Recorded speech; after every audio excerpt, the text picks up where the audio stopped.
आज हम सोने का अंडा देने वाली मुर्गी की कहानी सुनेंगे। एक बहुत ही सुंदर गांव हुआ करता था जिसका नाम कुंज गांव था। उस गांव के सभी गांववासी भी बहुत अच्छे हुआ करते थे। उसी कुंज गांव में एक हीरालाल नाम का एक किसान भी रहता था। वे खेती करके ही अपना गुजारा करता। कुछ समय तक उसका घर बहुत अच्छा चल रहा था, परंतु अब अधिक गर्मी होने की वजह से तथा बारिश न पड़ने से गांव में सूखा पड़ गया। उसकी सारी फसल खराब हो गई थी। वह रोज कमाने और खाने वाला था। अब हीरालाल के घर में भी कोई पैसा और खाना का एक दाना भी नहीं था। उस दिन से ही वह बहुत परेशान रहने लगा था। एक दिन हीरालाल ने अपनी पत्नी से खाना मांगा और बोला, विमला मुझे खाना दो, मुझे बड़ी भूख लग रही है। परंतु उसके घर में तो एक दाना भी नहीं था। और तभी हीरालाल की नजर पाली हुई अपनी मुर्गी पर पड़ी और भूख लगने के कारण उसने सोचा, क्यों ना मैं इसी को ही मारकर खा लेता हूँ, इससे मेरी भूख मिट जाएगी। जैसे ही वह मुर्गी को मारने लगता है, मुर्गी बोलती है, ए मालिक, मुझे जाने दो, मुझे मत काटो। मैं तुम्हें रोज एक सोने का अंडा दूंगी, मुझे मत मारो।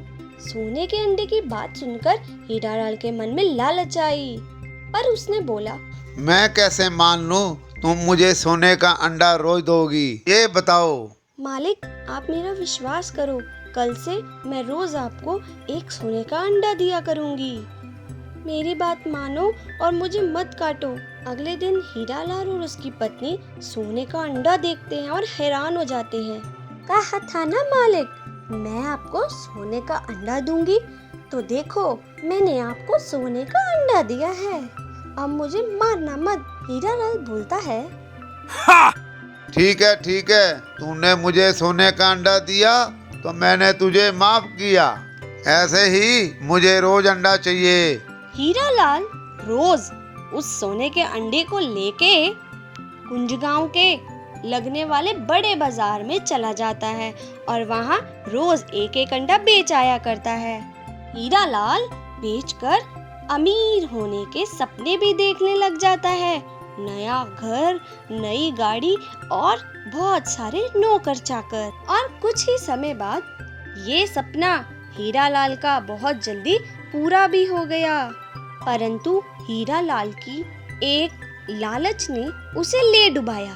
वह लालच में इतना अंधा हो गया कि सोचने लगा, यदि एक मुर्गी मुझे रोजाना एक अंडा दे सकती है, यदि मैं इस मुर्गी को ही काट डालूं तो मुझे कितना सोना मिलेगा, क्योंकि ये मुर्गी कोई आम मुर्गी नहीं है, ये एक सोने की मुर्गी है। इसीलिए उसने इस लालच में आकर मुर्गी को ही मार डाला। मुर्गी तो मर गई, ना ही उसे कोई सोना मिला और ना ही कोई जेवर। हीरालाल अब बहुत अपने आप को कोसता है, परंतु अब कोई फायदा नहीं। और अब हीरालाल के पहले जैसे बुरे दिन शुरू हो गए हैं। हीरालाल भीख मांगकर अपने घर का गुजारा करता है। तो ये थी लालची किसान हीरालाल की कहानी। तो इस कहानी से हमें ये सीख मिलती है कि लालच एक बहुत बुरी बला है। ऐसी अन्य कहानी सुनने के लिए कहानी स्टेशन को सब्सक्राइब करें।